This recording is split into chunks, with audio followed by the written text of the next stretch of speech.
որ եկել են նախնիները մեր գյուղում բնակվելու,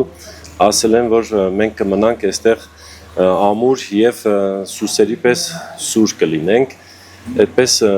անունը մնացել է Սուսեր։ Սուսերի պես ամուր գյուղը չկարողացավ բնակիչների զգալի աճ ապահովել։ Այստեղ հիմա այնքան բնակիչ է ապրում, որքան 100 տարի առաջ, 220, 80 տուն կա գյուղում, կեսը կողպված։ Բնական աճ չկա, քանի որ ենթակառուցվածքները չեն բարելավում, գյուղի զարգացման համար չկան արմատական փոփոխություններ։ Այստեղ հողերը դեռևս մշակվում են հնացած մեթոդներով, տեխնիկական հագեցվածությունն անբավարար է, մարդկանց եկամուտը անկայուն։ Լինում է ժամանակ, որ դրսից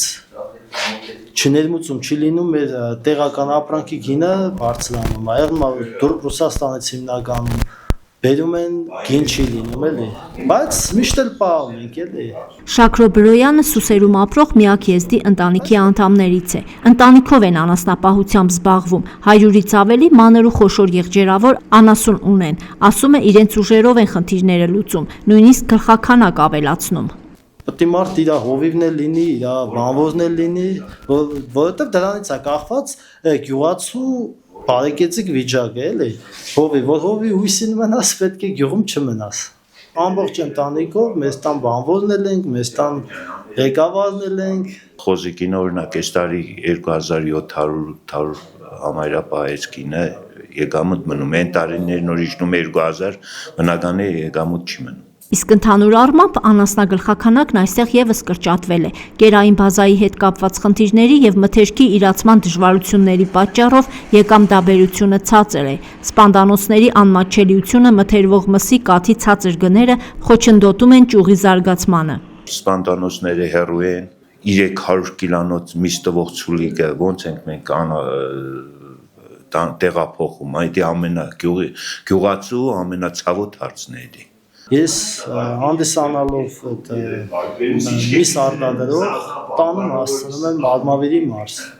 Դա շատ վատ է, էլի։ Թալինի սպանդանոցը չի աշխատում։ Դե աշխատում է, բայց մասամբ, էլի։ Ինչ որ ասում է, այդ իրականում չի գործում, էլի։ Անասունը չի տեղափոխվում իրանց ուժերով, ասում են դուք արեք բերեք։ Լիքը հարցեր կա, էլի։ Սուսերի ամենամեծ մարտահրավերներից մեկը ոռոգման ջրի բացակայությունն է։ Համակարգը 2 անգամ վերականգնելուց հետո այդպես էլ չգործեց։ Խոթարքները չորանում են, խոտը թանկանում։ Կենդանիները չեն կարողանում բավարար քաշ հավաքել եւ կաթնատվությունը կտրուկ նվազում է։ Ինչպես գյուղացիներն են ասում, անասունը իրենց համար դարձել է ոչ թե եկամտի միջոց, այլ բեռ։ Ձեր չի տալիս, ոչ մեկը չի ուզում հովիվ կամ նախրապա լինել։ Անասնակեր ապահովելը առանց ոռոգման ջրի շատ դժվար է։ Գնում են դրսից, որը շատ թանկ է լսում։ Խնդիրները այնքան շատ են, որ չգիտենք որտեղից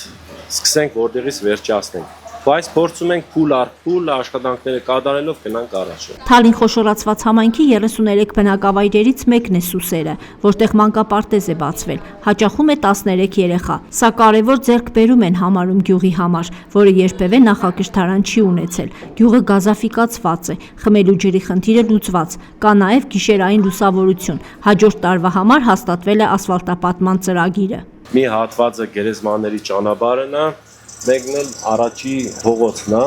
այդտեղ ընդհանրապես ասֆալտ չի եղել։ Հողի ճանապարհը։ Թերևս ամենաթիրախային ծրագիրը ցանկերի սուբսիդավորումն էր, որը հնարավորություն տվեց անմշակ հողերում վարուցանք անել, բայց դա ըստ բնակիչների բավարար չէ գյուղի զարգացման համար։ Գյուղացիները պահանջում են պետական միջամտություն ոչ թե միանվագ օգնության տեսքով, այլ համակարգային լուծումներով։ Ասում են գլխավոր 2 խնդիր կա՝ ոռոգման ջրի եւ աշխատատեղերի բացակայությունը։ Մենք ունենք շատ լավ բերի հողեր, բայց չունենք ոռոգման ցանց։ Ցանցը ունենք, բայց չի գործում։ Հույսով ենք, որ շուտով կլինի։ Կոչն է գործարարներին, որ եկեք,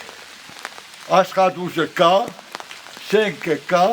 կարող եք գալ, այստեղ դնել արտադրություն որևէ։ Գյուղերի ներուժը հսկայական է, սակայն զարգացման տեմպերը խիստ դանդաղ են։ Չեն իրականացվում այնպիսի ծրագրեր, որոնք կարող են արմատապես փոխել իրավիճակը, իսկ առանց պետական լուրջ միջամտության գյուղատնտեսությունը զարգացում չի կարող ապահովել։ Գյուղացիներն էլ ապրուստի միջոցը այլ վայրերում են փնտրելու։ Կարինե Կազարովա, Արսեն Գրիգորյան, Արագածոտնի մարզ, Թալին համայնք։